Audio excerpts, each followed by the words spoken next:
আপনারা জানেন আমার দুর্ঘটনার মধ্যে আমার জীবনটা গত 2.5 বছর পেরিয়ে গেছে। সেটা সারা দেশব্যাপী দেখেছে। আমি একদিনে দল থেকে আমাকে বাদ দেওয়া হইলো, একদিনে আমাকে মেয়র থেকে বাদ দেওয়া হইলো, যেটা লক্ষ লক্ষ, আমার গাজীপুরে 40 লক্ষ মানুষ বসবাস করে, সেখানে 12 লক্ষ ভোটার।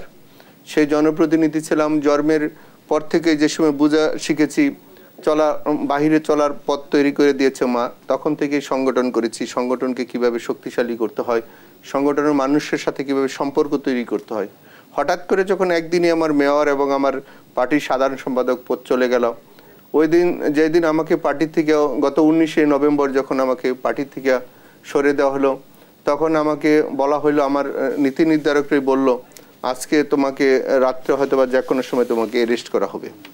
তখন আমি মার কাছে গেলাম, মার রুমে গেলাম, বললাম ঘটনা তো জানি না, আল্লাহ জানে কি হয়েছে, কিন্তু আমাকে যখন পার্টি থেকে এবং দলের থেকে পদ থেকে যখন সরে দেওয়া হলো, তখন আমাকে এক জায়গার থেকে যারা উপরে আছে তারা বলল আমাকে অ্যারেস্ট করবে। তখন আমি বললাম আমি কি বাড়ির থেকে বের হয়ে যাব কি না, না দেশ থেকে ত্যাগ করব।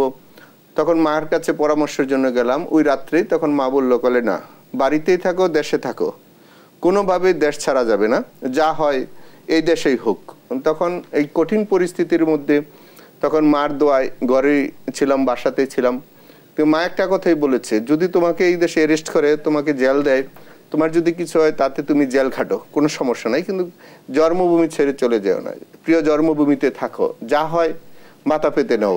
সেই শক্তি থেকে মার কথা মতন শুনে আমাকে অনেকেই বুদ্ধি দিয়েছিল, অনেকেই পরামর্শ দিয়েছিল, আপনাকে অনেক ক্ষতি করবে, আপনার জীবন থাকে বা না থাকে সেটা নিয়ে প্রশ্ন। সেই রাত্রেই ওই রাত্রেই বাসায় ছিলাম এবং আমার স্বাভাবিকভাবেই আমি রাত্রে সকালে উঠে দেখি বাসায় হাজার হাজার মানুষ আসছে। আমাকে আমার শুভাকাঙ্ক্ষীরা সবাই বলেছিল যে কোনোভাবে হয় দেশ ত্যাগ করেন, না হলে গা টাকা দেন, কিন্তু আমি আমার বাসাতে ছিলাম সার্বক্ষণিক। আমি ঢাকাতে এবং প্রতিদিনই আসা যাওয়া করেছি। চিন্তা করছি মার দোয়া যেহেতু আছে, সেই হিসাবে আমাকে কেউ আর ক্ষতি করতে পারবে না, যাই হোক ফাঁসি দিলে দেশে দিয়ে দেখ, কোনো সমস্যা নাই।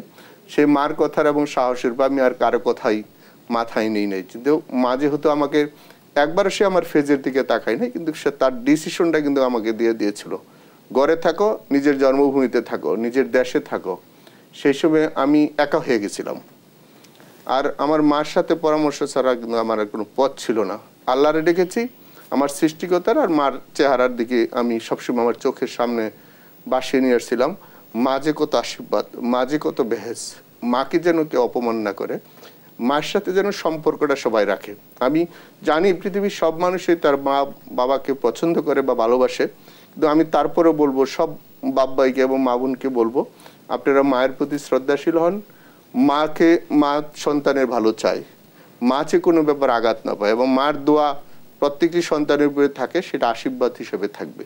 সেই হিসাবে আমি মনে করি যারা ক্ষতি করতে চায় তারাও যেন এই কাজটা না করে, কোনো মার বুক যেন খালি না হয়, কোনো মাকে যেন কেউ কষ্ট না দেয়। মানুষ না বুঝে শুনে অন্যের ক্ষতি করে, কিন্তু মায়েরা কোনোদিন ক্ষতি করে না। সেই জন্য আমি বলি মায়ের প্রতি সেই সম্মানটা রক্ষা করে। মা একদিনের জন্য না, মানুষের যখন চোখে মুখে কানে তার শব্দ থাকে, যখন তার শরীরে এক বিন্দু তার সচল থাকে, তখন মা সন্তান, বাপ মা, ভাই বোন, এগুলোর সাথে সম্পর্ক সবসময় রাখতে হয়। সেই মায়ের জায়গাটা আমার কাছে খুব পবিত্র। আমি আজকের দিনে সারা দুনিয়ার যারা মা আছে তাদের প্রতি আমি শুভকামনা করি, মায়েরা যেন ভালো থাকে। জায়দা খাতুন, যেমনটি আপনার সন্তান বলছিল যে তার সবচেয়ে সংকটের সময়ে আসলে আপনি তাকে শক্তি জুগিয়েছেন, সেই জায়গা থেকে যখন সন্তানের এমন সার্থকতা দেখেন, তখন আসলে নিজের ভেতরটা কেমন লাগে?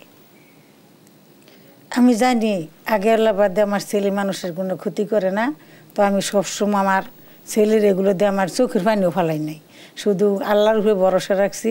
ছেলে কারো ক্ষতি করে না, আমাকে ক্ষতির পরামর্শ দিয়ে পোলাপান বড় করি নাই। তো আগে আল্লাহ বাদে তুমি যে কেন ভালো থেকো, কোনো মানুষের ক্ষতি করি নাই, ইনশাল্লাহ ক্ষতি হবে না। আল্লাহ জয় দিব, শুধু হলে উপর আল্লাহ ভাবছি, এই কারণে আজকাল এই অবস্থা।